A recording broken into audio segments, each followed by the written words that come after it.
Señor presidente del Gobierno, señorías, muy buenos días. Ayer teníamos un debate relevante en esta Cámara que representa la soberanía popular en un momento especialmente crucial, especialmente grave del devenir de esta tierra. Asistimos seguro a la peor crisis económica, a una severa crisis social y además lo que hacemos lo entiende cada vez menos gente. El debate de ayer, que fue largo, que fue intenso, tengo la sensación de que no ha estado a la altura de las circunstancias. No soy yo persona que vea los temas en negativo, que sea nada pesimista, si no, no estaría en esta necesaria y difícil actividad de la política. Pero creo que seguimos errando en el análisis. No estamos percibiendo en toda su dimensión la gravedad, las circunstancias por las que atravesamos. Sé que es bastante inevitable cuando uno hace las cosas honestamente, honradamente, trate de defenderlas, trata de darlas por buenas. Y esto es muy humano y muy normal. En la actividad política también, pero no debiera ser suficiente. Yo creo que con la que está cayendo no puede haber ni el menor atisbo de autocomplacencia, ni el menor atisbo de creer que las cosas las estamos haciendo bien. Sabemos que hay variables que están fuera de control, que determinan nuestras vidas, pero creo que es sano, bueno reconocer que las cosas van mal y que todos podemos hacer más, que todos podemos hacerlo mejor. Casi nadie, diría yo, puede apuntarse en esta sociedad medallas en relación a lo que estamos viviendo. Y por eso creo que ayer no supimos conectar con la dimensión, con la gravedad de la problemática. Es cierto que no tengo ningún análisis riguroso y científico de la percepción de los que nos pudieron seguir, pero los contactos de ayer y de hoy, insisto, con este nivel de rigor, que es escaso, me hacen pensar que no impactamos, que no generamos expectativas, que no hemos generado ilusión, que la gente no cree que podamos desde aquí contribuir a mejorar sus vidas. Y lo lamento porque no hay mejor manera de encauzar el futuro de cualquier sociedad que a través de la participación, de la representación de la política. No hay mejores cauces. Este lo tendremos que perfeccionar, pero este es el único camino que se ha encontrado a lo largo de la historia de la humanidad para progresar en libertad, en democracia y en bienestar. Y estamos en un momento de quiebra de este modelo, de esta manera de hacer las cosas, y creo que solo conseguiremos superarlo si desde aquí, desde las instituciones, desde los partidos políticos, desde los que tenemos representatividad, reconocemos el problema y ponemos en marcha las reformas, las medidas que sean necesarias para recuperar la confianza de los ciudadanos. Si no lo hiciéramos así, serán los ciudadanos, de forma espontánea o más o menos organizada, los que terminen imponiendo sus intereses y sus criterios. Y la historia dice también que cuando las cosas vienen de esa manera, no siempre vienen bien. Y la historia dice también que cuando las instituciones democráticas no están a la altura de las circunstancias, se producen fenómenos indeseables. El autoritarismo forma parte de la historia reciente de la humanidad y tiene mucho que ver con el malestar, con la pérdida de bienestar, con la pérdida de derechos de sociedades masivamente. Y la historia es reciente. El autoritarismo está ahí. El populismo está ahí.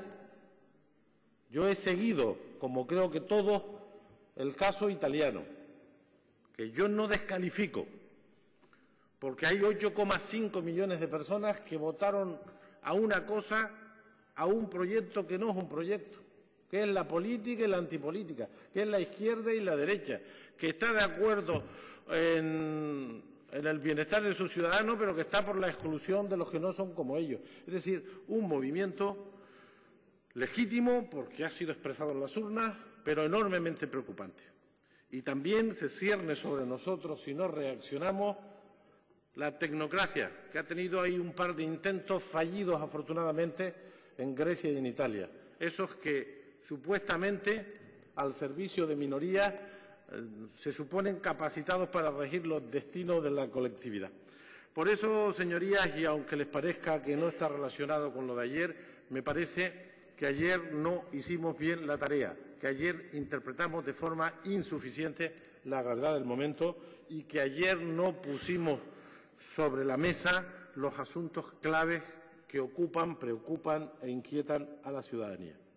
Sé que nada de lo que planteo es fácil, pero sé que lo que planteo es necesario hacerlo. Lo dice, yo creo que casi todos los analistas, lo dicen casi todos los expertos. Yo soy de los que creo que las mejoras, que los cambios, que las transformaciones, que las rectificaciones tienen que venir desde las instituciones democráticas para que no se impongan otros intereses. Modestamente ayer hacíamos referencia a lo que nosotros consideramos el análisis básico de lo que nos ocurre. Y decimos lo siguiente: en este momento en el que vivimos, yo creo que los partidos políticos estamos desbordados por las circunstancias, sobrepasados por el momento, y que tenemos que hacer un esfuerzo de abrirnos a la sociedad y de conectar con los sectores que mínimamente la articulan y crear espacios de encuentro, de debate y de acuerdo. Eso que aquí hemos llamado, no ahora, sino a lo largo de este año y medio, la necesidad de sumar esfuerzos, de generar espacios de consenso, de verdad, para defender los derechos, para defender los servicios públicos, para defender el autogobierno, para defender las instituciones, para defender la democracia. Y sigo pensando que esa es una prioridad política de primer orden.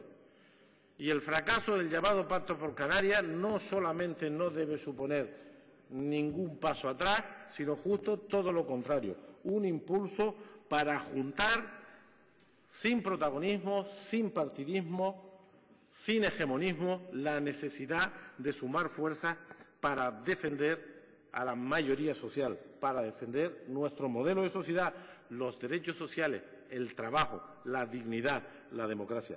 Y por eso nuestra primera resolución vuelve a hacer referencia, como el año pasado, a la necesidad de ese espacio de confluencia con empresarios, con sindicatos, con otros ámbitos institucionales, con partidos, con la gente que está inquieta y preocupada por el presente y por el futuro. Hacemos un segundo bloque de propuestas referidas a la economía. Nosotros no compartimos, hemos denunciado la austeridad porque la hemos creído incorrecta desde el primer minuto. Afortunadamente ahora eso ya no estamos unos pocos, cada vez la evidencia, la experiencia pone en entredicho esa política. Y nosotros creemos que hay que cuestionarla con mayúsculas, hay que decirle a la gente que esa política es un fracaso, que favorece a las minorías, que perjudica a la mayoría, que quiebra la convivencia. Y que creemos que las respuestas en estos momentos de recesión, donde hay que mantener el tipo y los derechos de la gente, se tienen que buscar no por la vía de los recortes, sino por la vía de los ingresos. Y volvemos a proponer, como el pasado año, la necesidad de revisar el modelo fiscal español y canario. No para hacer cosas raras, para copiar a los países más desarrollados del mundo, a los que mejor afrontan la crisis, a los que mejor atienden las necesidades de la mayoría social. Me refiero a los países del centro y del norte de Europa. Ese es el modelo fiscal que precisamos, progresivo. Un modelo fiscal donde quien más tiene, más paga. Un modelo fiscal donde el que no paga lo debe pagar de otra manera con creces. Por eso volvemos a reiterar la necesidad de la revisión del modelo fiscal canario y español. Volvemos a insistir, y en esta vez coincidimos con el Gobierno, en la necesidad, porque también esta resolución la presentamos el pasado año, de un plan eficaz, con medios y objetivos, medible, contra el fraude fiscal y contra el fraude laboral. Sabemos que hay dificultades administrativas y de cooperación, pero hay también resquicios para mejorar en estos parámetros, donde somos también, desgraciadamente, la cabeza del fraude en ambos parámetros. Hay que recuperar, como sea, acumulando fuerza, el derecho a una financiación justa para Canarias. Sin una financiación justa, el deterioro de los servicios va a continuar. No se puede decir que nos faltan 800 millones y luego que no pasa nada con la sanidad y con la educación. Esos 800 millones que nos faltan están haciendo un daño irreparable a los servicios públicos, porque nosotros no somos los mejores gestores del mundo. Mucho tendremos que aprender y es imposible, con menos recursos y en un territorio como el nuestro, donde se complejizan y se encarecen los servicios, que no pase nada con esta falta de esfuerzo fiscal, de inversión en materia de servicios básicos. Reclamamos en otra resolución el derecho a estar en las inversiones medias del Estado. No lo hemos estado nunca. Ahora es más importante que en otras épocas, porque las inversiones públicas, además de mejorar las infraestructuras y generar condiciones para la economía, para la competitividad, tiran de la demanda, generan crecimiento y volvemos a reclamar el cumplimiento del artículo 95 y 96 de nuestro REF. Volvemos a poner sobre la mesa el artículo 22, los créditos ICO, que no se han cumplido nunca en relación a las pymes. Nos llenamos la boca y hay una ley que lo dice y que se incumple. Volvemos a exigir que en las actividades estratégicas, puertos, aeropuertos, telecomunicaciones, transporte, se mantengan las inversiones. Si fuera posible en todo el territorio del Estado, pero desde luego aquí es imprescindible mantener las inversiones y están cayendo las inversiones en las infraestructuras de orden estratégico. En esta materia, y en esto sí que hemos coincidido, al menos en lo básico, que el REF, hay un acuerdo de este Parlamento que nosotros defendemos a pesar de que tenemos alguna discrepancia, pero en favor del consenso. Cerramos ese acuerdo, sirva de guía para negociar esto ante las autoridades españolas y europeas.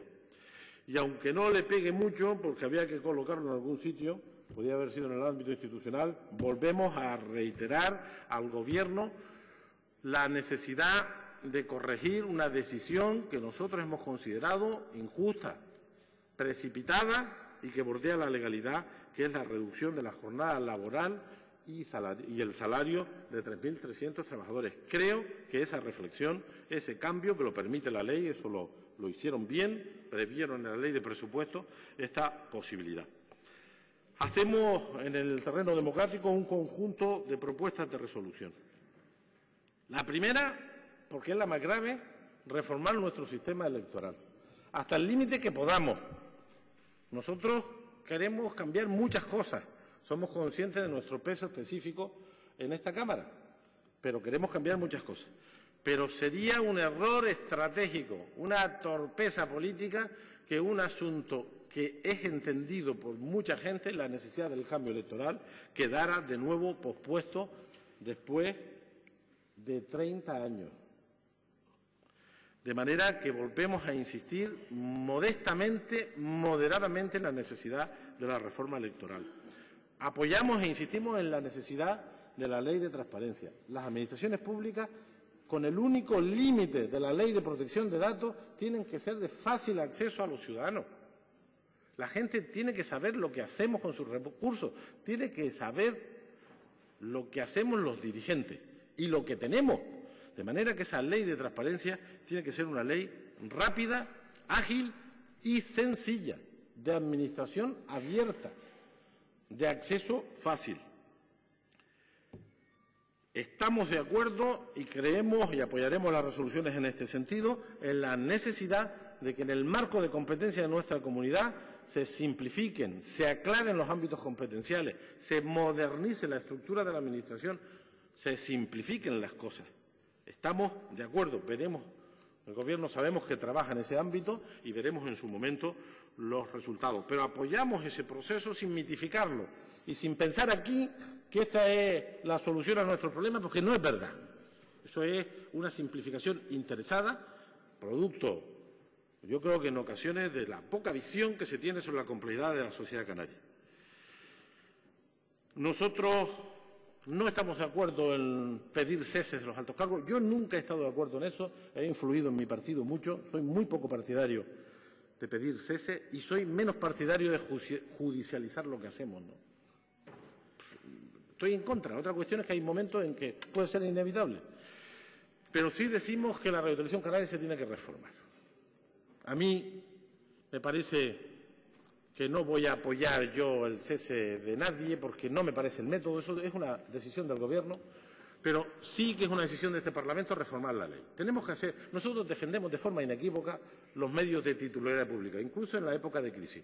Algunos los defienden, no lo defienden aquí, lo defienden allí, en fin, en función de la posición. Nosotros somos partidarios, porque es bueno para la democracia tener medios de comunicación de titularidad pública. Pero esto tiene que estar sometido al control de mayorías parlamentarias reforzadas. Tienen que ser profesionales, tienen que tener consejos de redacción razonablemente independientes, como pasa en la BBC o hasta hace muy poco en la Radiotelevisión Pública Española. Por lo tanto, volvemos a reclamar la necesidad de la reforma de la ley. Y seguimos reclamando la reforma del Estatuto de Autonomía. El Estatuto de Autonomía de Canarias se quedó atrás y esta comunidad tiene más singularidades que la media y necesita actualizar y proteger derechos elementales como el propio REF y mejorar en el autogobierno.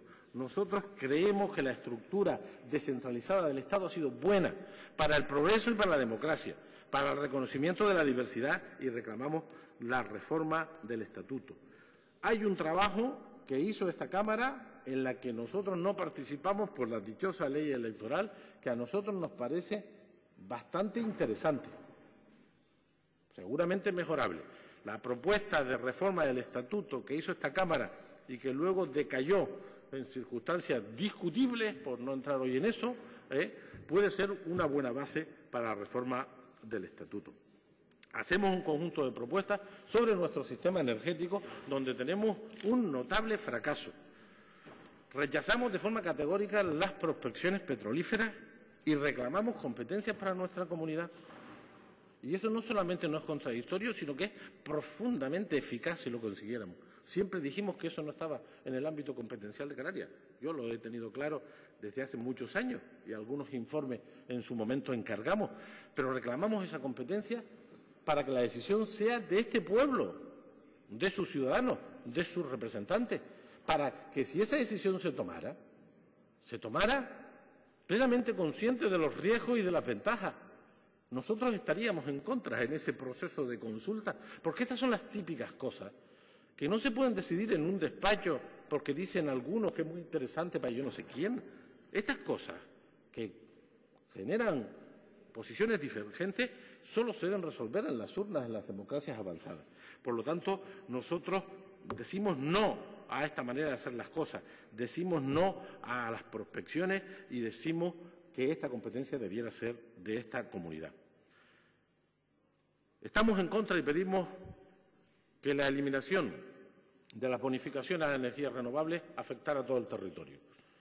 Y volvemos a reiterar lo que en este Parlamento hemos dicho, una normativa específica para Canarias en materia de renovables. Decimos no en otra resolución a la tramitación de la Ley Eléctrica Canaria, para ser más preciso, de la Ley de los sistemas eléctricos extrapeninsulares e insulares que se tramitan en las Cortes Generales. No es tolerable que una ley de esta importancia estratégica, casi para los archipiélagos y las dos ciudades autónomas, no participemos, no tengamos. Bueno, y en la ley se dicen cosas que yo no acabo de entender. Ahora los Kirchner no solamente están en Argentina, ahora tenemos un Kirchner en España, porque expropian. Ustedes sabían que esa ley expropia a Endesa, la central hidroeléctrica del Hierro, y le expropia la de Chira Soria. Yo no digo ni que sí ni que no, yo soy partidario de las expropiaciones en determinadas condiciones. Yo creo que la nacionalización es un término que además cubre la Constitución y es perfectamente posible. Lo digo para aquellos que se alarman cuando Evo Morales nacionaliza yo no sé qué. Han expropiado a Endesa, la central hidroeléctrica del Hierro y la concesión administrativa y los gastos de Chira Soria. Y les digo más, y también a Gascán. Lo que pasa es que en Gascán estaban ya presentes. Le quitan a Gascán las concesiones que tiene y se las dan a Enagás. En fin, digo que eso lo podíamos discutir, pero tendríamos que participar desde aquí.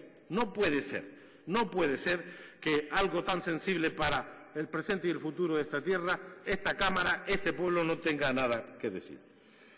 En materia de medio ambiente nos quitaron una de esos, no voy a ser desleal y me voy a callar. Volvemos a reiterar la investigación y el desarrollo de verdad. Los últimos años presupuestarios hemos retrocedido en la materia y me centro. Volvemos a insistir que el pacto por la economía y el empleo nos parece loable, pero hay que documentarlo, precisarlo. Hemos pedido los papeles y no nos han dado ningún papel, nos han dicho que están en elaboración. Claro, yo me sorprendo cuando se establecen cantidades concretas de creación de empleo y fichas financieras y cuando pedimos al Gobierno documentación me responden en medio renglón en elaboración. Bueno, medio renglón. Una palabra. Quisiéramos conocer la documentación que soporta eso porque nos parece que ese es el camino. Por supuesto, el fortalecimiento de las políticas activas de empleo y en materia turística decir algunas consideraciones. Este es el único sector que resiste, pero tiene perspectiva de 2013 complicada. Ya hay análisis que dicen que el turismo extranjero caerá 1,5 puntos como mínimo y que el turismo peninsular caerá 15%. Y si las economías europeas siguen deteriorándose y están en proceso de deterioro, afectará a la venida de personas. Pero este es el único sector que mantiene el tema. Por eso somos partidarios de mejorar la competitividad de los aeropuertos sin coincidir totalmente con el Gobierno. El Gobierno idealiza el tema de las tasas y las bonificaciones. Nosotros creemos que es importante, que no es lo determinante, que no es lo único, que los elementos son multifactoriales, pero las tasas contribuyen a mejorar la competitividad. Y si ese es un elemento que contribuye, no tiene sentido negarlo. Y nosotros apostamos por las bonificaciones, por la reducción de tasas, por los cambios de calificación de los aeropuertos para facilitar la conectividad. Somos firmes partidarios de la rehabilitación, de la renovación, de la diversificación, de la regularización de las camas alegales o irregulares. Somos firmes partidarios de la moratoria, una moratoria que tiene el sentido de proteger el territorio, el medio ambiente, de garantizar que los servicios que se prestan se desarrollen de forma armónica, pero somos también partidarios por razones económicas y, sobre todo, para facilitar la renovación. Si los esfuerzos inversores se van a obra nueva, no habrá nadie que rehabilite. Y la rehabilitación de las ciudades turísticas maduras, antiguas, obsoletas, necesita una intervención continuada y relevante. Si no, lo hemos dicho aquí, la lumperización de esas zonas en 20, 30, 40 años será inevitable y entonces el arrepentimiento no valdrá. Por lo tanto, volvemos a reiterar el tema de la moratoria. Coincidimos en la filosofía y en los objetivos de la ley que el Gobierno ha puesto aquí en la Cámara. Tenemos algunas dudas en algunos ámbitos. Sobre el sector primario. El tomate está absolutamente olvidado. Yo no sé qué pasa aquí en Canarias, y me alegro por los plataneros, que tengo buenos amigos entre ellos. La gente del plátano articuló un espacio de organización y de presión, de lobby, que ha funcionado y yo me alegro muchísimo porque el plátano ha sido capaz de sobrevivir en este mundo difícil. El tomate está en proceso de desaparición. El plan que se aprobó aquí, que tenía buenas intenciones, no está sirviendo para contener el deterioro del sector. Nosotros reclamamos atención al tomate. Y una de las claves estaba en el POSEI adicional, porque el POSEI adicional captaba recursos fundamentalmente para esto, porque en las otras fuentes financieras lo teníamos difícil, porque los huecos estaban cubiertos y, sin embargo, el fracaso del POSEI adicional pues lo que ha hecho es derrumbar la fuente de financiación y las ayudas a la modernización también han caído. El tomate tiene que ser una preocupación del Gobierno porque sigue siendo un sector importantísimo para la economía canaria y para ese sector tan deprimido y tan en retroceso como es el sector primario. Apoyamos, defendemos, insistimos en la necesidad de que el PDR se cofinancie, de que no perdamos un duro. Con 6-7% de aportación conseguimos 100% de financiación. La cofinanciación es enormemente útil y además es salvadora para un sector pequeño y que necesita esas ayudas. Evidentemente, promovemos también que los asuntos pendientes de pago se agilicen porque los reclama el sector y es de justicia. Apoyamos la propuesta de la IEN que ha hecho el Gobierno, aunque no nos consultó, aunque vino el consejero a hablar de esto porque se lo pedimos desde el Grupo Mixto. Y hubiese sido deseable que asuntos relevantes como estos se comunicaran al Parlamento por si pudiéramos hacer alguna aportación que a lo mejor se nos ocurría algo.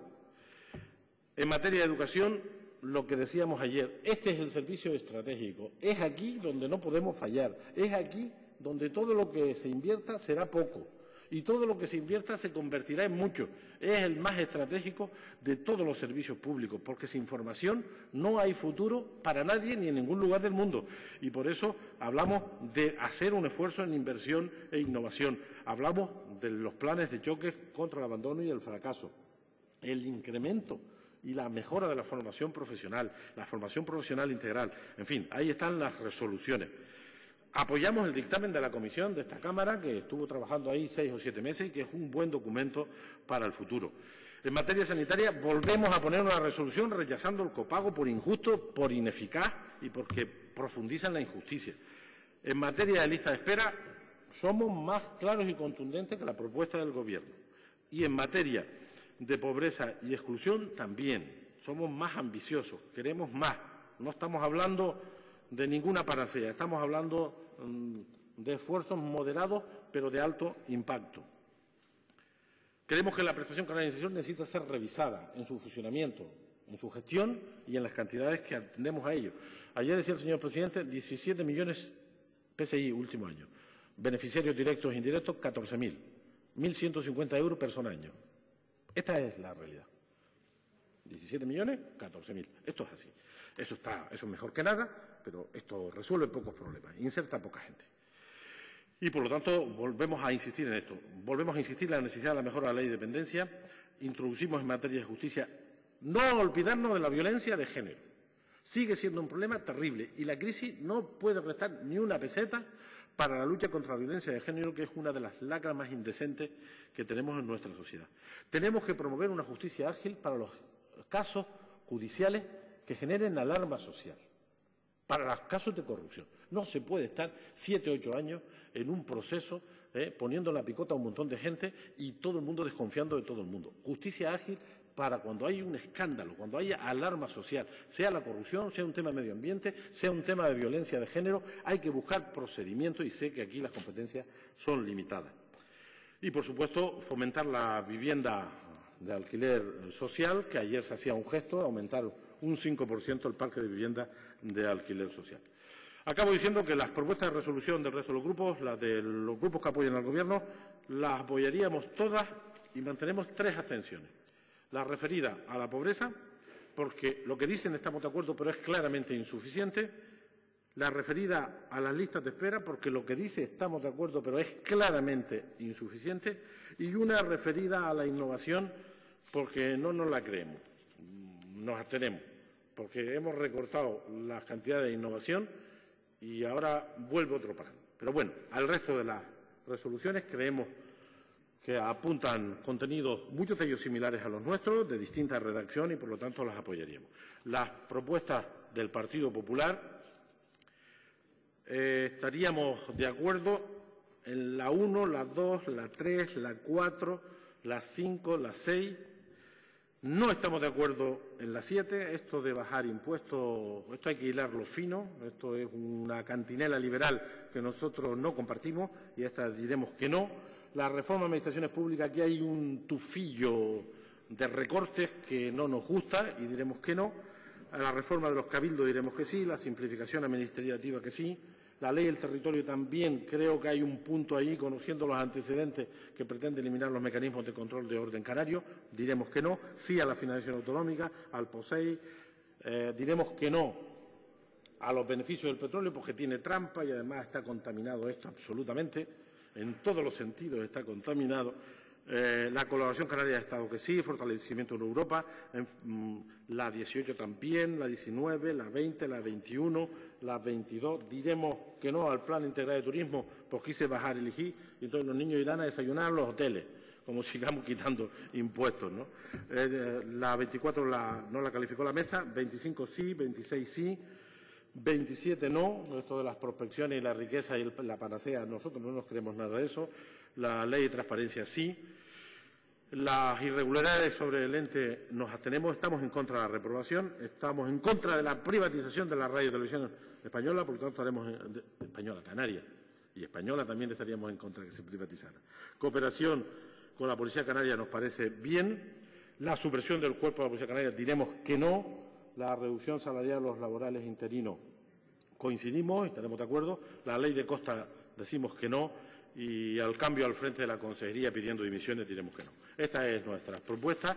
Espero que sean consideradas por el resto de los grupos. Esta es la posición que defiende el Grupo Mixto como conclusión de este debate del Estado de la Nacionalidad. Muchísimas gracias.